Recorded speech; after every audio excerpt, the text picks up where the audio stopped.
Hello, my name is Mallory Jenna Robinson. Join me on A Hateful Homicide, a true crime podcast dedicated to telling the stories regarding the murders of transgender, gender non-binary, and gender diverse community members in the United States and abroad. This is A Hateful Homicide. 911, what's your emergency? Yeah. A transgender woman has been shot and killed in North Baltimore. Alpha? In the U.S., trans women of color have a life expectancy of just 35 years.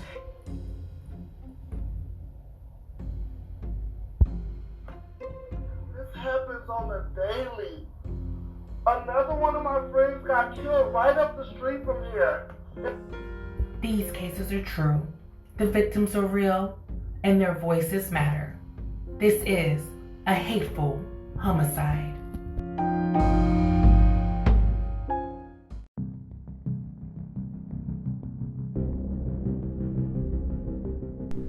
The murder of Dwayne Jones. Goodbye, Gully Queen. Sunday, July 21st, 2013, Montego Bay, Jamaica. Warning, the following episode you're about to listen to will contain audio evidence of misgendering and misappropriate language. Listening discretion is advised.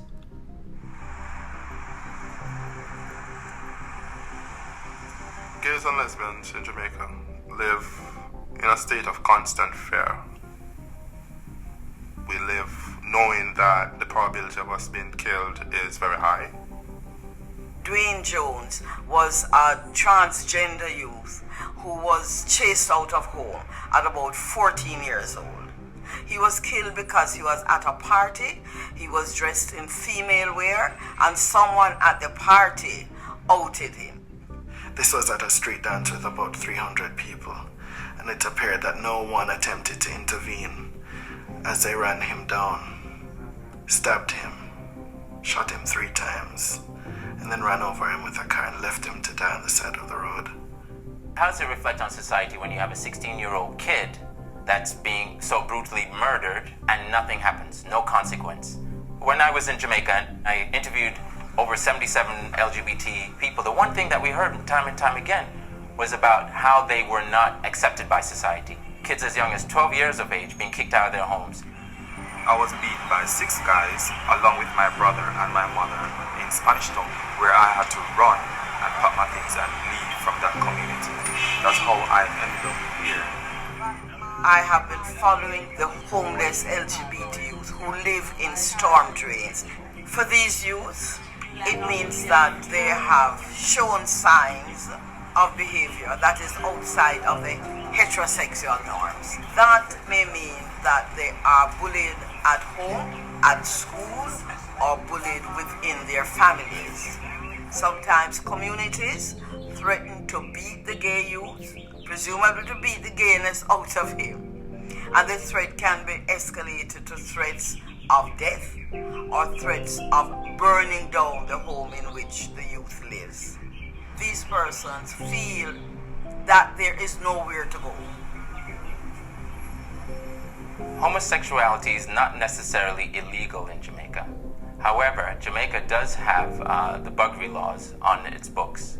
The buggery laws are very old laws that come from when Jamaica was under British rule. While it doesn't outlaw homosexuality, it does outlaw anal sex between men. But the interpretation by different government agencies, including the police, fuels homophobia. There have been too many cases in which persons who have attacked members of the LGBT community have not been charged, let alone convicted. I was beaten up by 4 police officers in a pharmacy in Kingston in front of over 200 people. I went to live in hiding. One day I was stuck in traffic and a man walked across from a parked car on the other side of the road, and he came across and said to me,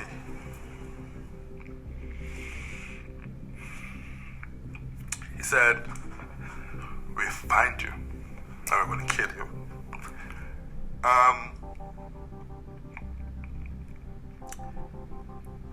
that was a life-changing moment. I didn't go back home. People are leaving Jamaica because they fear for their lives. They don't feel safe at home in Jamaica, and they're moving to countries like Canada to find safety.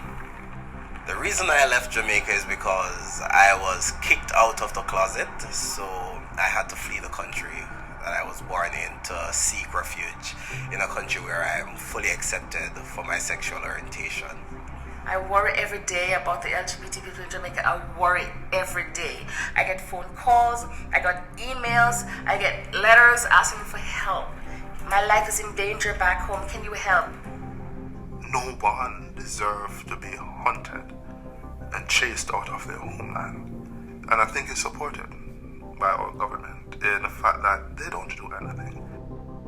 It's Sunday, July 21st, 2013, in the city of Montego Bay. It would be the home where 16-year-old trans and gender non-conforming youth Dwayne Jones would reside. Montego Bay, the capital of the parish of St. James in Jamaica. The city is the fourth largest urban area in the country by population after Kingston, Spanish Town, and Portmore, all of which form the greater Kingston metropolitan area. Home to over 500,000 people. As a result, Montego Bay is the second largest city in the Caribbean after Kingston. Montego Bay is a popular tourist destination featuring duty-free shopping, a cruise line terminal, and several beaches and resorts. The city is served by the Donald Sangster International Airport, the busiest airport in the Caribbean. The city is enclosed in a watershed drained by several rivers, such as the Montego River. Montego Bay is referred to as the second city. This would be the home of 16-year-old trans and gender non-conforming youth. A little bit of the backdrop, the setting of this Caribbean city. There, it all began on that Sunday, July 21st, around 5 a.m. on Orange Main Road in the Urin area of northeastern St. John, Montego Bay. Deputy Chief Steve Brown received a phone call about a body being discovered on Orange Main Road, and when he arrived, there was a body of a African-American trans and gender non-conforming youth. Assigned male at birth and identified as Dwayne Jones, the body was immediately taken to the coroner's office.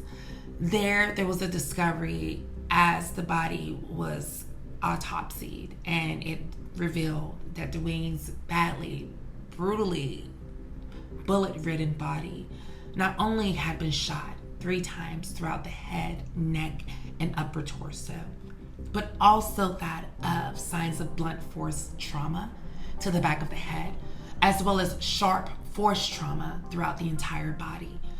Dwayne Jones had been brutally stabbed, beaten, chopped, and then also ran over by a car. This is the sad image that Officer Steve Brown was left with.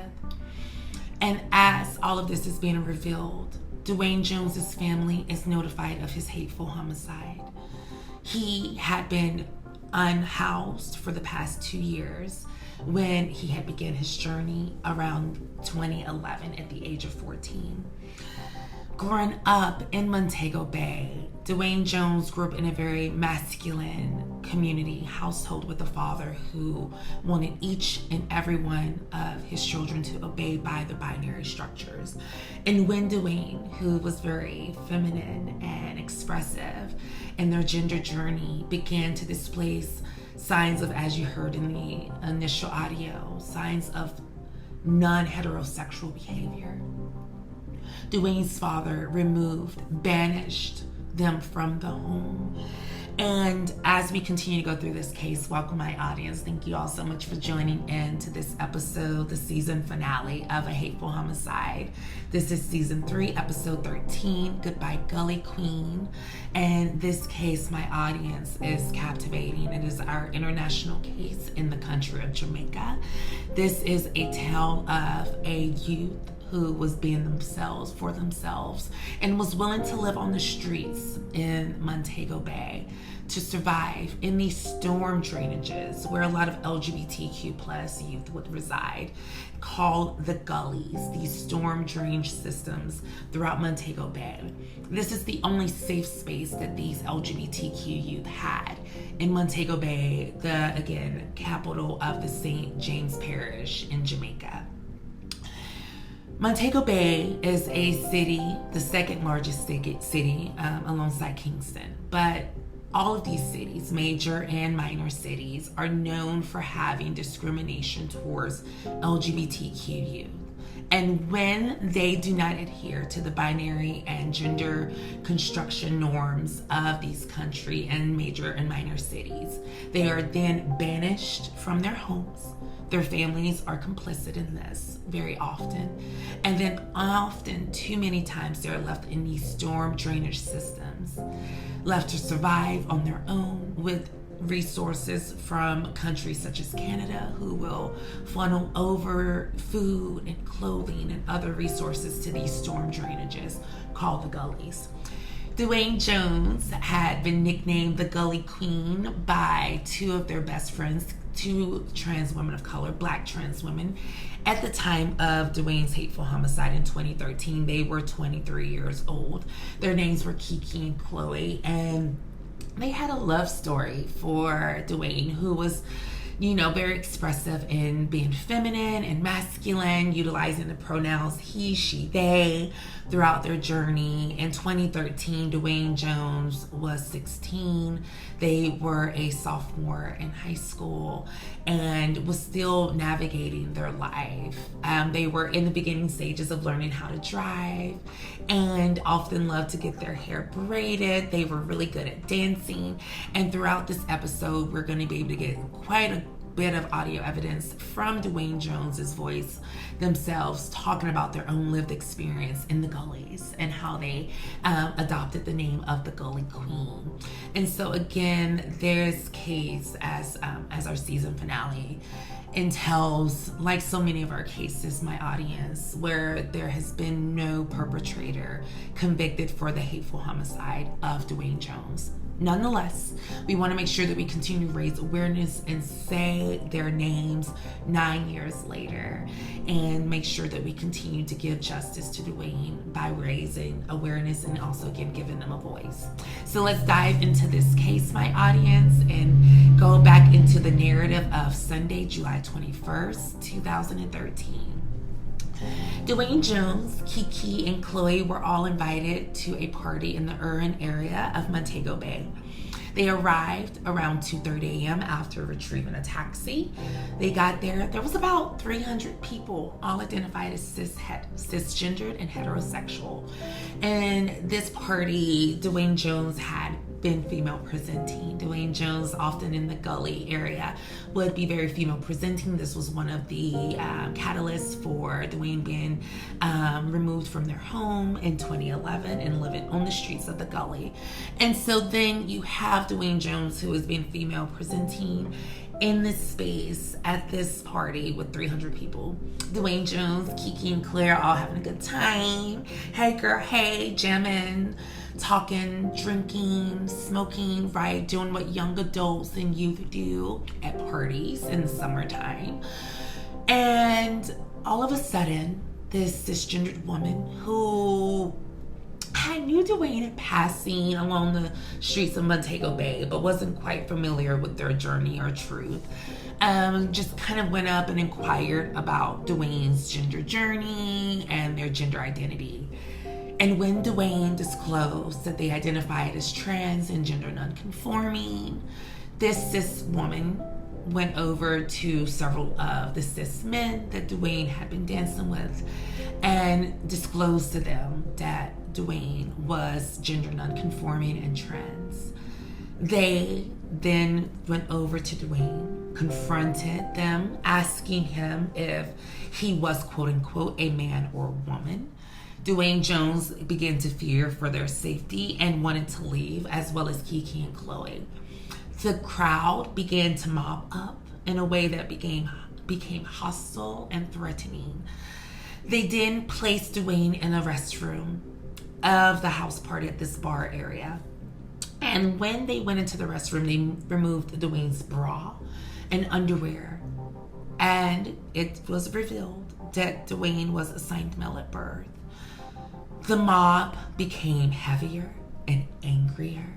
And though there has never been one specific person as to who these individuals were that brutalized and committed the hateful homicide of Dwayne Jones, we do know that they then began to punch him with their fists, stomp him, kick him, them throughout their entire body. They also then began to stab Dwayne throughout the entire body. Dwayne would go into a state of consciousness and unconsciousness for a period of 2 hours. And then around 4 a.m., just over 2 hours after the brutal beating and knife attack began, Dwayne Jones was arisen to, again, more blows, more attacks, and then finally ran over with a vehicle. After Dwayne was ran over with the vehicle, they were then shot 3 times, once in the head, in the neck, and in the chest. That would be the final wounds of Dwayne Jones, and that would be how he would succumb to his injuries. Once the mob had cleared, a passerby decided to notify the authorities.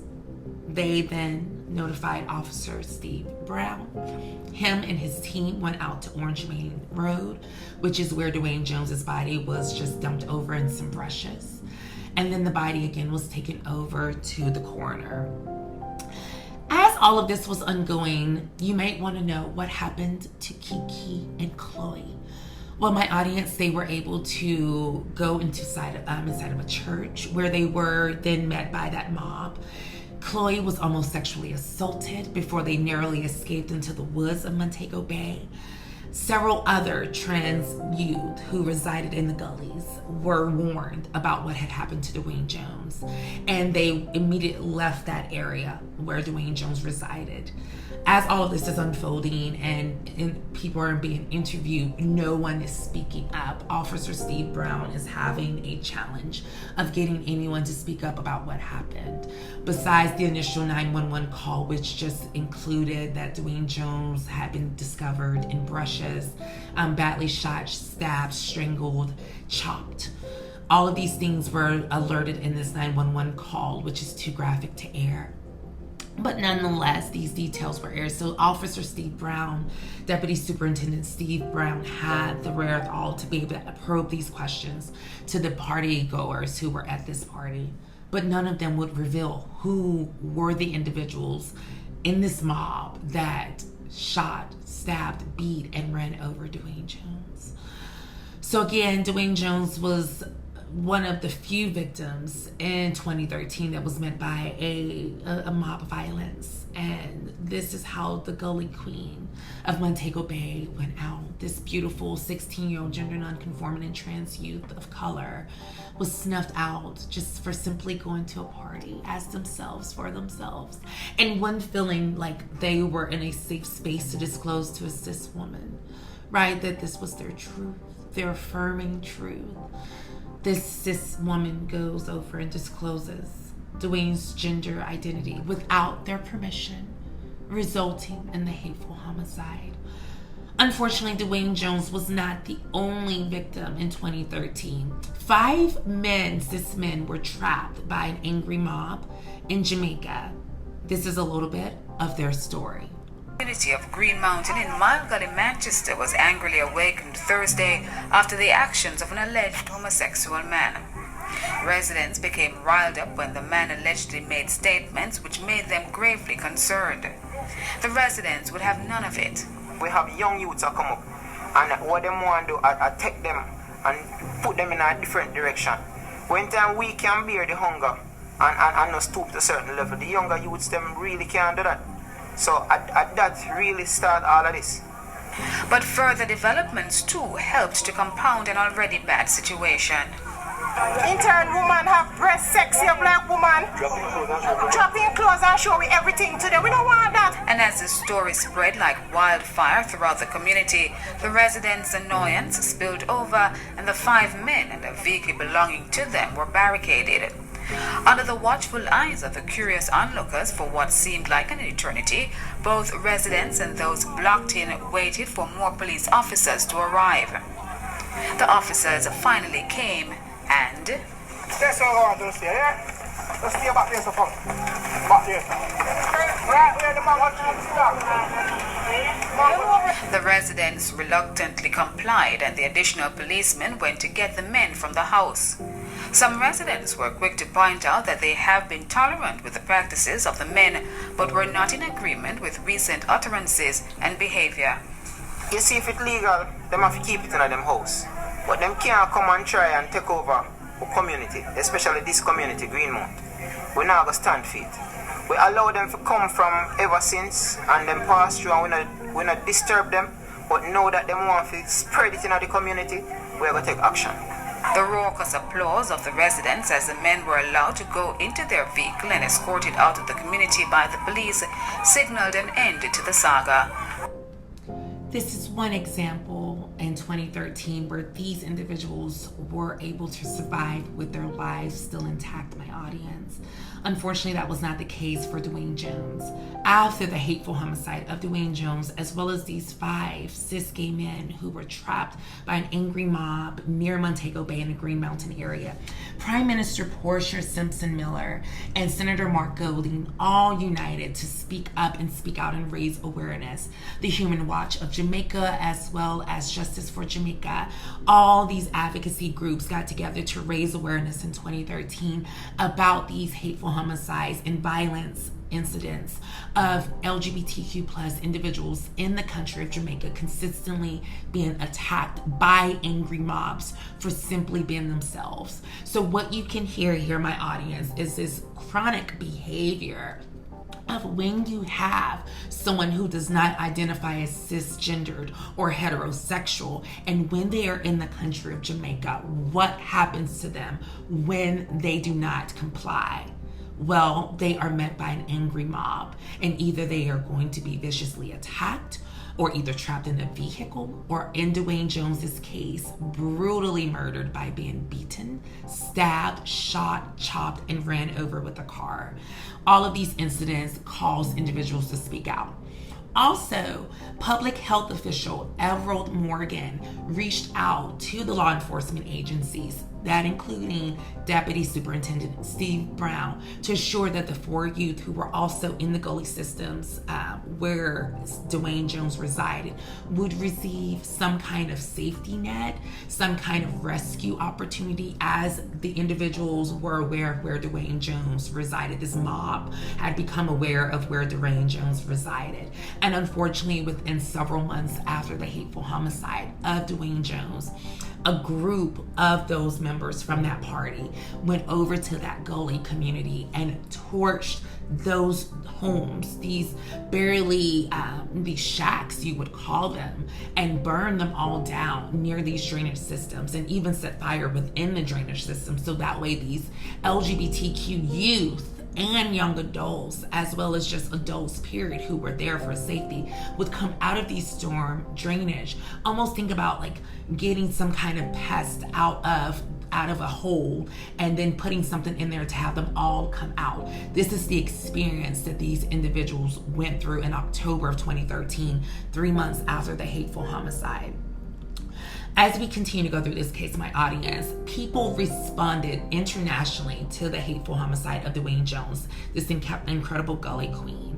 And, we have Janice Nolly and Richard Fallon, both Jamaican commentators and podcasters who spoke in about that. And we're going to hear from them in just a moment. But before we do, I want to delve a little bit more into the biography of Dwayne Jones. Born on April 27th of 1997 in Montego Bay, Dwayne Jones was born to a very impoverished and low to no income family. always displaying, described as effeminate behavior. By the age of 14 in 2011, Dwayne Jones was again removed from their home by their father by the name of Jonathan Jones. When Jonathan kicked Dwayne out of the home, Dwayne's mother, Sylvia, who was very, submissive to her husband, Jonathan, this left Dwayne with no other place to go. He, as well as utilizing the pronouns she and they, was aware of the gullies. And so they went there, these drainage systems within the Montego Bay area. And there Dwayne met 21-year-old trans women, Kiki and Chloe. They all became good friends, and they described Gully as someone who desired to become a teacher or to work in the tourist industry. Nicknamed Diva, always spicy and joking around, and one of Dwayne's favorite artists was Lady Gaga. Lady Gaga was one of the inspirations, and Dwayne Jones was known for being able to do interpretive dances and other forms of artistic expressions to really get their point across. And so again, in 2013, Dwayne Jones had concluded their sophomore year of high school. They were getting ready to go into their junior year. They would have been beginning that August of 2013, so just a month prior to their hateful homicide. And so all of these things were snuffed out on that Sunday morning at 5 a.m.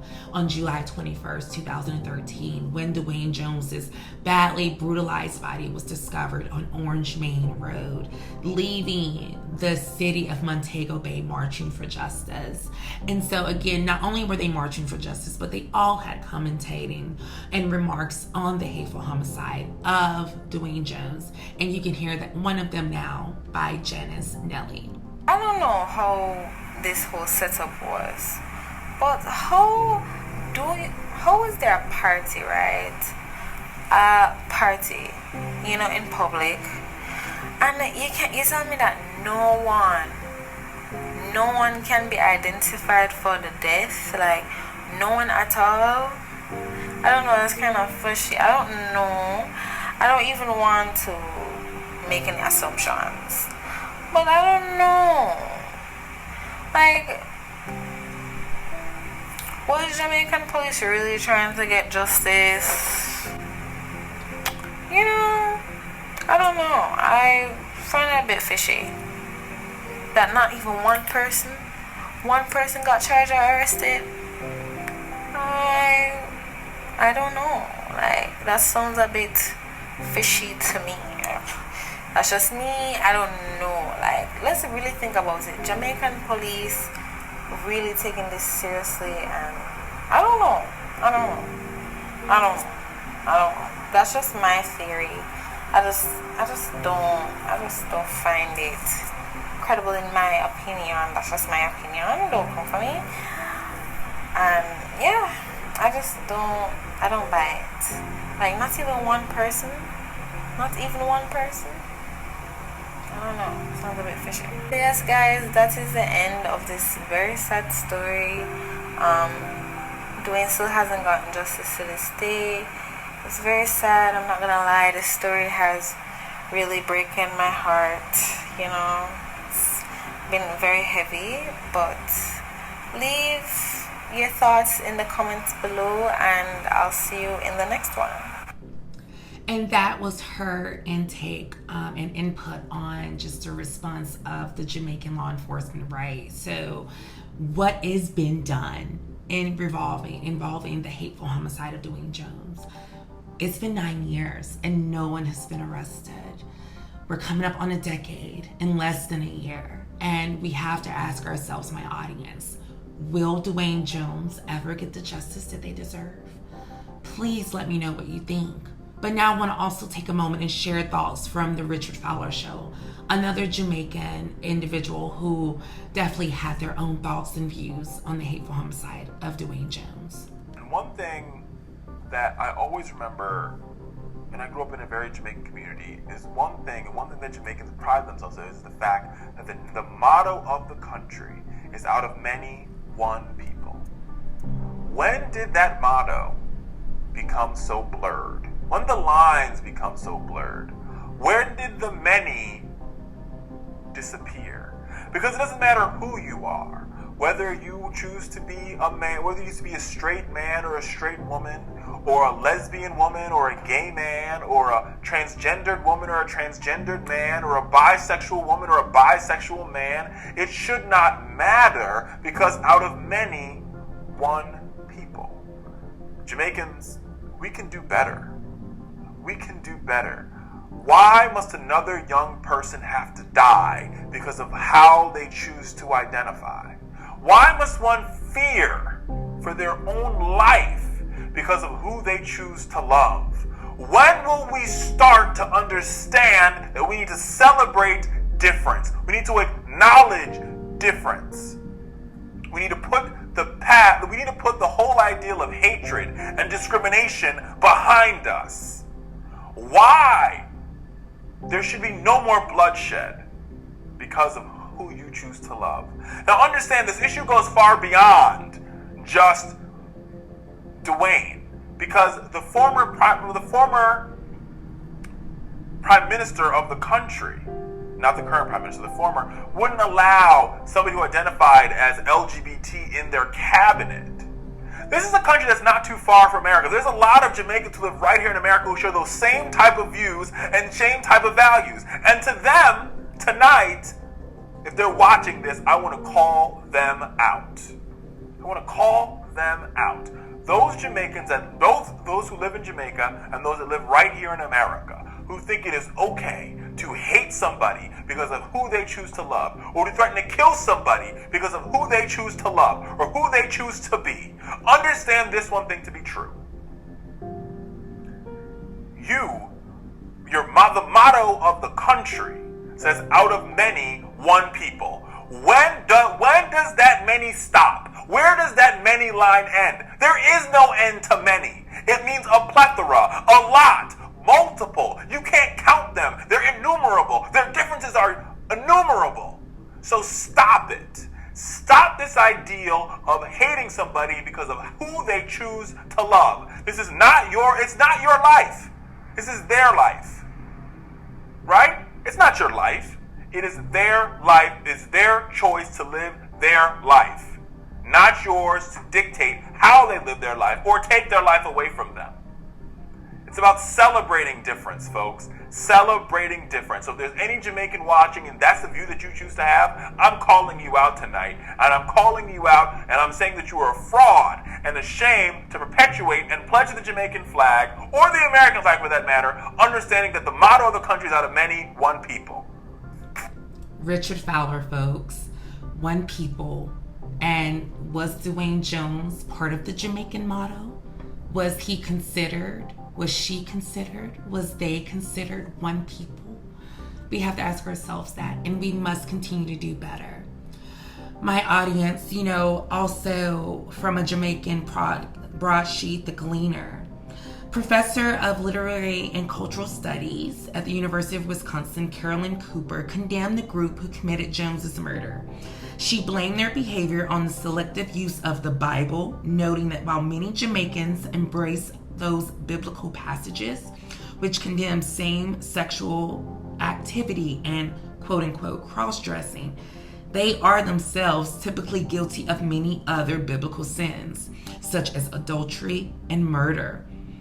She commented that Jones had been killed for being himself and expressed the hope that his killers face legal prosecution for their crime. The following week, she published a follow-up article in which she responded to several emails that she had received, which claimed that the real victims of the scenario were the men whom Jones, quote-unquote, deceived when he was dancing with them.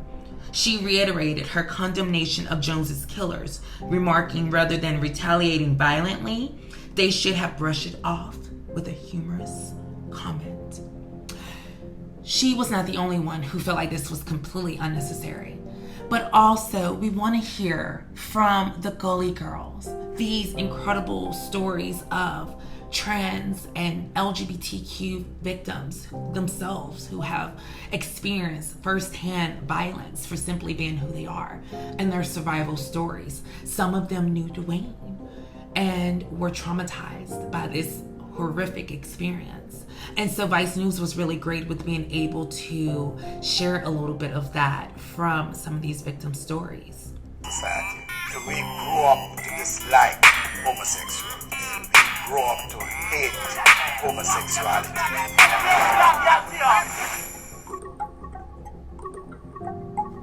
When them see me as a gangster. So if me not tell him me a gay, him can't know. We'll have drumming in the gully like every day. They get in arguments.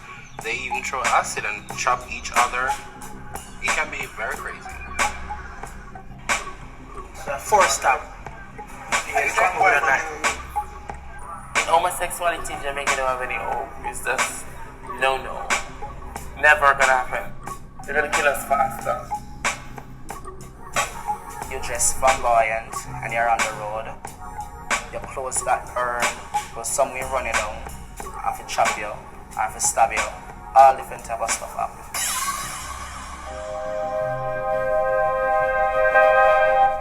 Jamaica's history of homophobia is by no means a secret.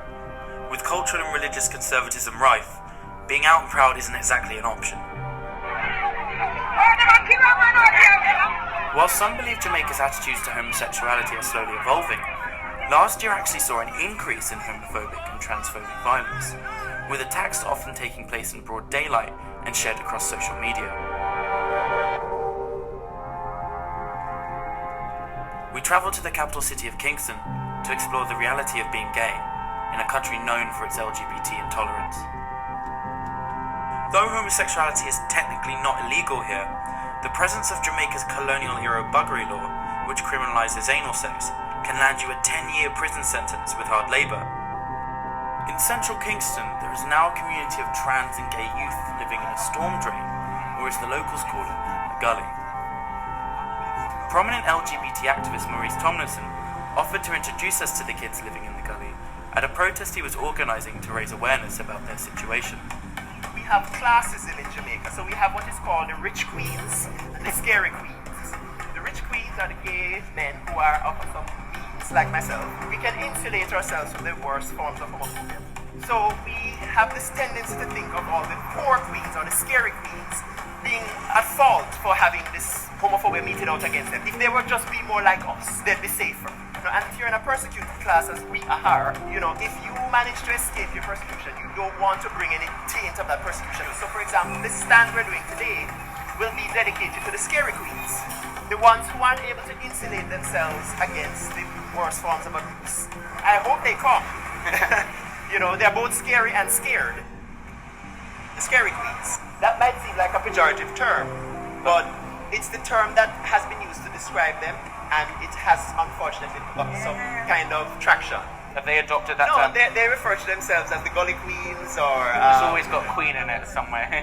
So they are the touchstone for how far the movement will advance. When they start being respected and their rights being respected, then we know we've arrived. Until then, we haven't. Unlike many LGBT people in Jamaica, the Gully Queens weren't trying to blend in or hide their sexuality for fear of being attacked. They actually seemed to be the most visible gay community because they didn't have a place to hide. And by stepping out of the gully in this protest was in itself an obvious act of defiance. It hadn't been 5 minutes before officials came to try and work out what we were doing. We have been having some problems with members of the diverse sexual group. They live in the gully. Like you have one that goes by the name Pebbles, another one goes by the name Batman, one that goes by the name Beyonce. If you see anybody passing with a phone, he will use like a knife or a machete, hold them up and steal these phones. They use the umbrella of the gay community to commit crimes. That's not a good reflection for the community. But why are people having to live in the gully in the first place? Living in the gully, it is by their choice. Their sexual orientation, that's their choice. Our police officers, we are not averse to persons' orientation. We invite them to come in and make reports. Most times they don't want to come back and give a statement. There are some persons who traverse these inner city communities and they wear the female garb. and they are not attacked? Well, I mean, I find that kind of hard to believe because we've had them just sort of standing in sort of female dress here, and they have people driving past shouting "Bhakti Man" and everything like that. You will find that anywhere at all you go. But the same way, they also attack straight people. Regardless of your sexuality, you could be a criminal. That's not what I'm saying. But one of the reasons that they're living in the sewers is because they feel like they can't be visible because they're going to get attacked. And I don't believe that. You don't believe that? I totally disagree with that statement. What do you feel like you've achieved today? Well, it is important that visibility happens. If you want to see change, people need to know who you're advocating for. It's easy to hate something you don't know. Yeah. And we want to say that today is Daggarin's birthday. Don't ask the lady what her name. And you could hear my audience just a little bit from some of our beautiful other Gully queens and Gully girls. And even also Kingston law enforcement, Todd Bishop, where he did not feel that the Gully queens had to reside in these drainage systems, He also stated that, that these trans individuals would also attack cis people. So, again, it was very defensive when being interviewed, as you could hear. And I definitely would love to hear some of your thoughts and comments on that, please, especially my Spotify listeners. Definitely let me know your thoughts and comments on that with today's questions. Do you feel like that there is a safe space in Jamaica, like Kingston, like Montego Bay, for our Gully queens, for our trans women? Let me know your thoughts.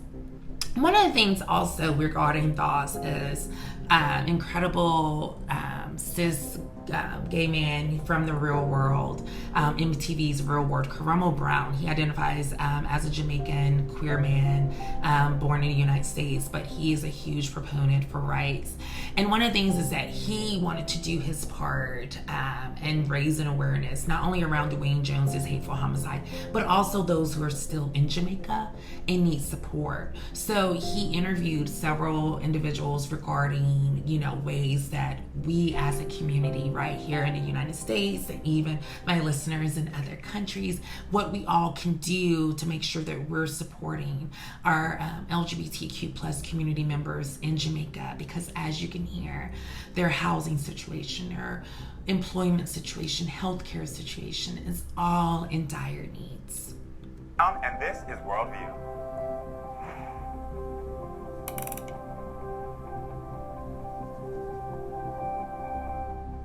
A lot of you may not know, but I am from Kingston, Jamaica. And Jamaica is known for its beautiful beaches and great music, but it hasn't always been a paradise for LGBT people. Jamaica criminalized homosexuality in the 1800s, and today, more than 75% of Jamaicans still support that law. After centuries of being outlawed, queer Jamaicans are fighting more fiercely than ever. One of those Jamaicans is Niche, a transgender activist partnering with Outright. Niche, first question, how can the international community help you? Is to partner with local LGBTQI-led organizations that are on the ground and are already doing very important and critical work in the stride for equality and acceptance of LGBTQI people. Niche, I know that Jamaica has celebrated their first Prides. What were they like? Pride events in Jamaica has had a very positive impact on public perceptions of LGBTQI people. In Jamaica, Pride builds a sense of community. It celebrates our humanity. It reflects how resilient we are as a people. It is an opportunity for LGBTQI people to come together for an entire week of activities. So Niche, what do you think the next steps are for Jamaica to become more inclusive? The next steps for Jamaica to be more inclusive would involve several things. One of which would be for our Charter of Rights to be amended to protect against discrimination based on sexual orientation and gender identity. Another important next step would be, especially for persons of trans experience and non-binary people, to be able to amend their legal documents to reflect the gender that they identify as. Niche, I want to know, from your experience, what are the current challenges for the trans community? Currently, there is no framework around providing access to trans healthcare, especially as it relates to hormone replacement therapy. In addition, mental health support for persons of trans experience and finding healthcare practitioners who are trans sensitive is also a barrier to care. So we would love to see a more holistic approach to trans healthcare. Nish, I want to shift gears just a little bit. Can you tell us about some recent progress that you're excited about? I think that especially in the last few years that there has been significant progress regarding visibility of trans people. This doesn't mean though that there are not still a lot of concerns regarding homelessness and displacement of trans youth, violence faced by the community, and with rising visibility also brings challenges of people being more vulnerable to attacks. However, at this time, what I've recognized is that the visibility of the community gives hope to other people who are not able or who do not even wish to be as visible. It helps people to see that there are other people out there like them, that we are not alone here. Like Nish said, your support to their efforts is crucial. If you want to support the activists there in Jamaica, please share this video. And make sure you come back to check out the next episode of Worldview. And again, that was Worldviews, The Advocate, hosted by Karamu, and you could hear Nish, incredible trans man who was just sharing his truth about what is necessary for justice for the individuals in Jamaica who are victims of violence, healthcare discrimination, employment, and unhousedness. Oh, my audience, this case has been one of the most captivating cases for me as a Caribbean woman. You know, I have my ancestral roots in Haiti. So I connected with Dwayne on that level, being 16 when I began my own gender journey. All of this just resonated with me. And so, of course, it's just so heartbreaking as we think about Dwayne's short, sweet 16 life, just cut short. But again, I want to just take this last little moment as we prepare to start concluding is just a voice that we should hear from, and that's Dwayne's. This was done in a May 2013 interview, just 2 months before their hateful homicide.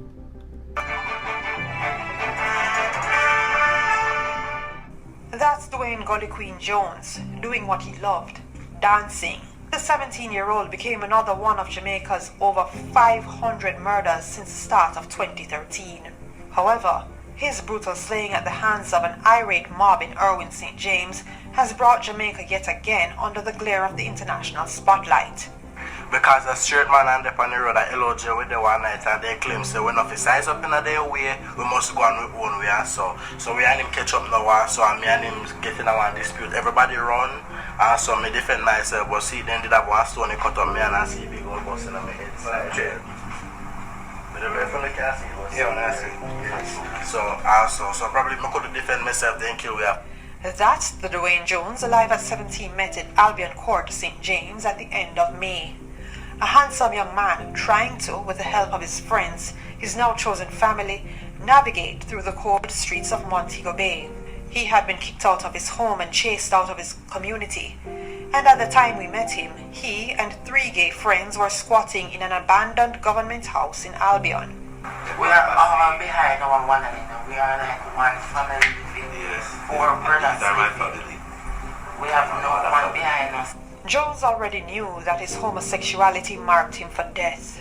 He'd been threatened enough by the police in Montego Bay. Other day when they come, one of them was really, you know, out of group you always have one flighty one. One of the I next to us said this is our firm one, and so the next one they find just like them abandon I just shoot them because they have our rights. Almost 2 months later, Jones was brutally murdered. On July 22, Jones, dressed in full female clothing, attended a street dance as Gully Queen. With dance moves that rivaled those of any dancehall queen, he caught the attention of a man who decided to dance with him. But soon, a woman who knew Jones was male let the cat out of the bag. He was surrounded by a group of persons demanding to know whether he was a man or a woman. He insisted he was female. His friends, his constant companions, tried to get him out of the crowd, but despite the attempts to flee, the crowd gave chase. His friends barely managed to escape. One took shelter in a nearby church.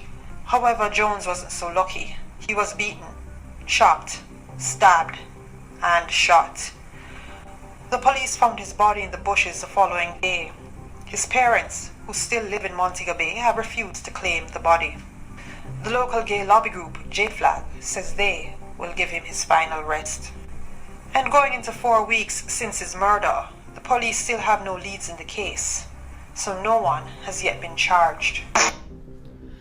And to my love bug, Dwayne Jones, utilizing pronouns he, she, and they, our incredible trans and gender non-conforming youth, we remember you, born April 27th, 1997, and resting on since July 21st, 2013. Again, we remember you. Yesterday, today, tomorrow, forever, and always. Oh, my audience, thank you all so much for tuning in to season 3 finale of A Hateful Homicide, the murder of Dwayne Jones. Goodbye, our Gully queen. Thank you all so much for tuning in. Season 4 will be returning this fall with some amazing updates, and I'll keep you all apprised. Some more international cases that are going to be coming in season 4 as well. Please check out our website at ahatefulhomicide.net. You can also follow us on Instagram at ahatefulhomicide, and you can follow me, your host, at MalloryJenna90. And also please use the hashtags ahatefulhomicide, trans awareness, true crime, investigative journalism, podcast, suspenseful Saturdays. That was a mouthful. So again, please enjoy the rest of your day and in your summer, and we will be connecting again this fall. Thank you all so much, and please, if you have not already, binge seasons 1 through 3 and continue to share. Have a great day, and I will see you this fall. Bye-bye.